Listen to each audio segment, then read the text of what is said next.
We'll do that instead. Hi guys, this is Connie, back for some more Connie Reads, Charlotte's Web. This is chapter 5, titled Charlotte. The night seemed long. Wilbur's stomach was empty, and his mind was full. And when your stomach is empty and your mind is full, it's always hard to sleep.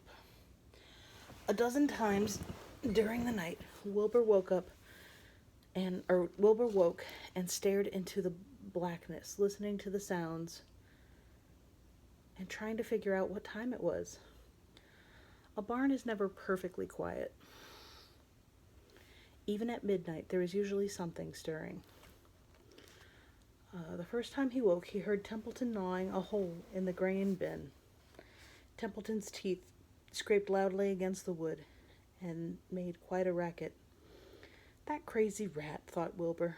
Why does he have to stay up all night, grinding his clashers and destroying people's property? Why can't he go to sleep like any decent animal? The second time Wilbur woke, he heard the goose turning on her nest and chuckling to herself. "What time is it?" whispered Wilbur to the goose. Probably about 11:30, said the goose. "Why aren't you asleep, Wilbur?" "Too many things on my mind," said Wilbur. "Well," said the goose, "that's not my trouble. I have nothing at all on my mind, but I've too many things under my behind. Have you ever tried to sleep while sitting on 8 eggs? "No," replied Wilbur.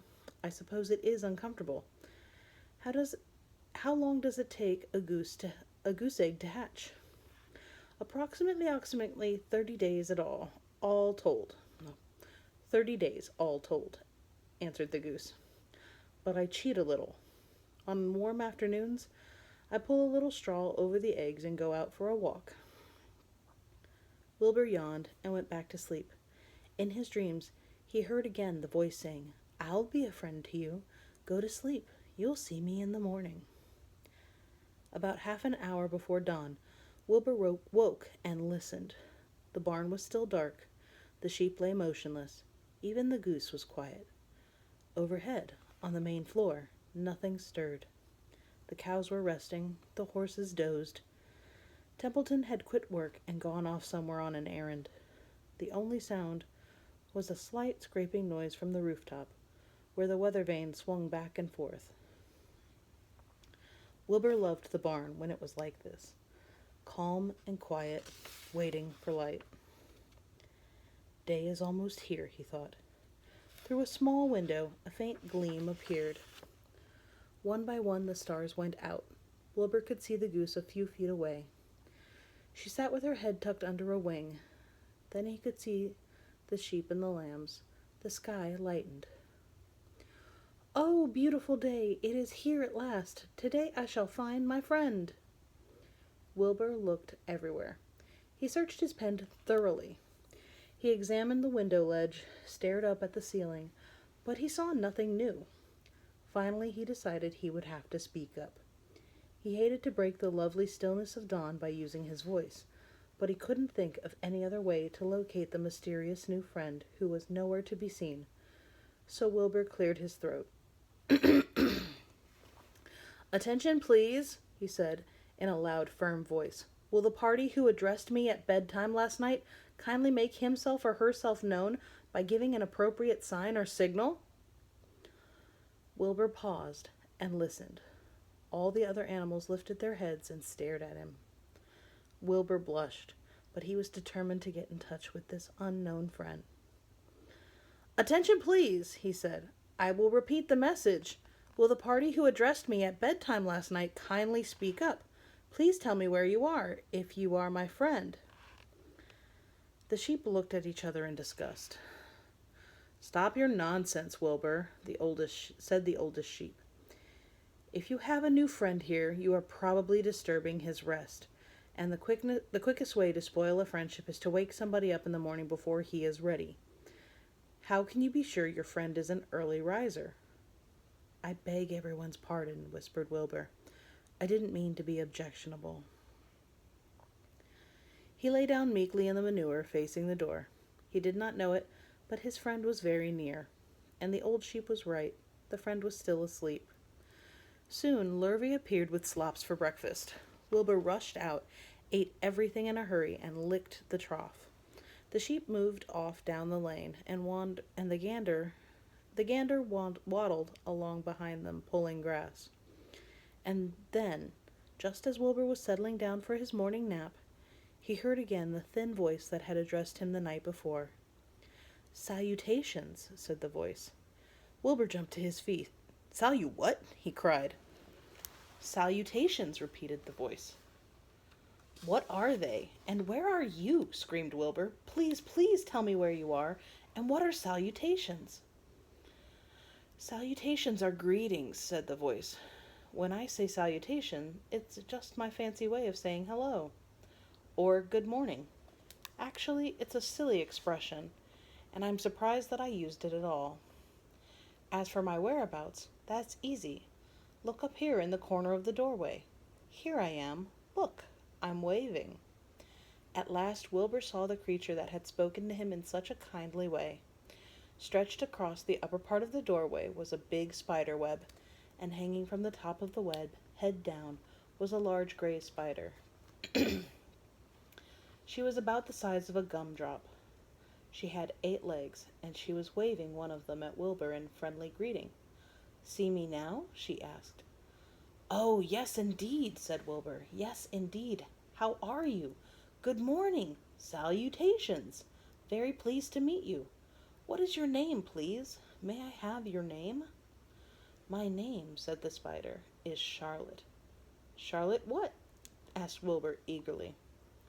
"Charlotte A. Cavatica, but just call me Charlotte." "I think you're beautiful," said Wilbur. "Well, I am pretty," replied Charlotte. "There's no denying that. Almost all spiders are rather nice looking. I'm not as flashy as some, but I'll do. I wish I could see you, Wilbur, as clearly as you can see me."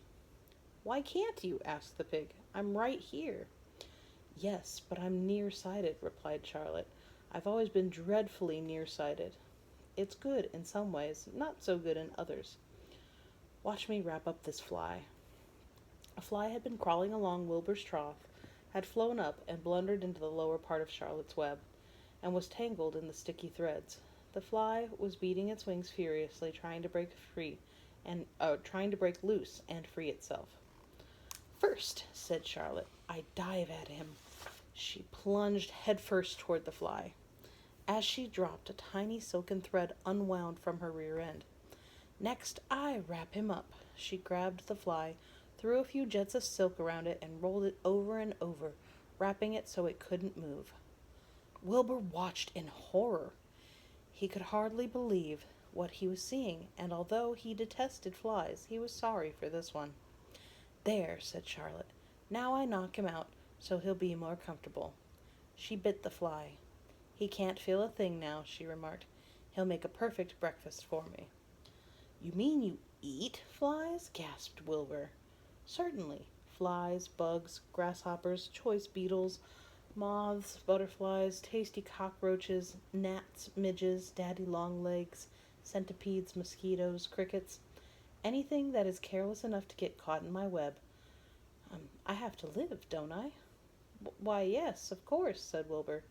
"Do they taste good?" "Delicious.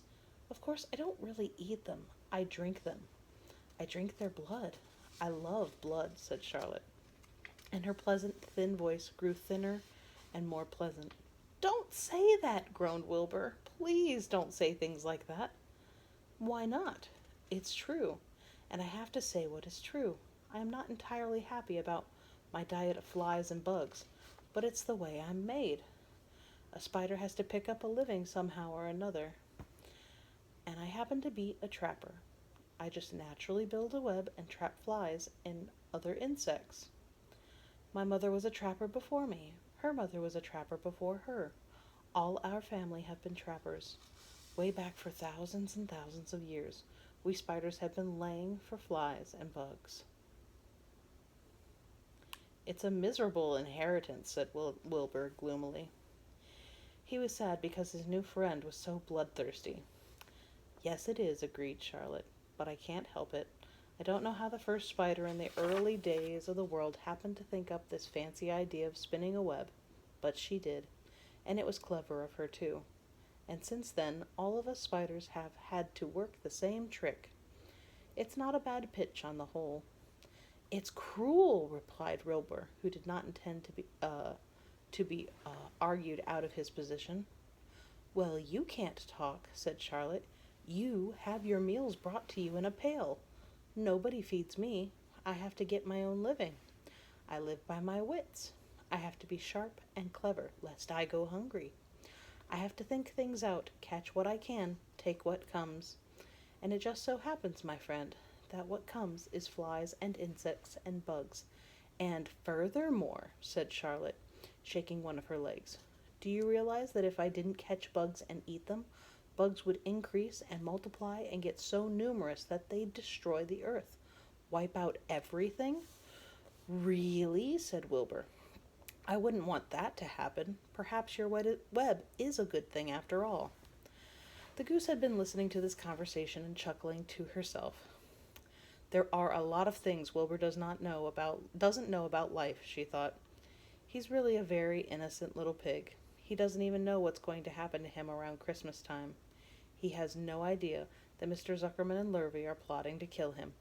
And the goose raised herself up a bit and poked her eggs a little further under her, so that they would receive the full heat from her warm body and soft feathers.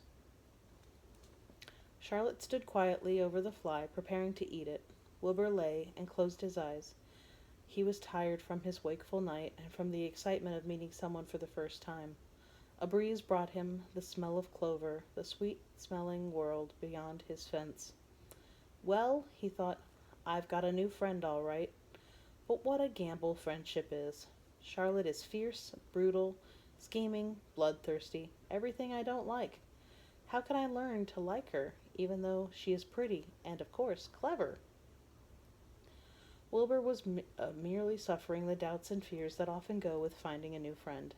In good time, he was to discover that he was mistaken about Charlotte.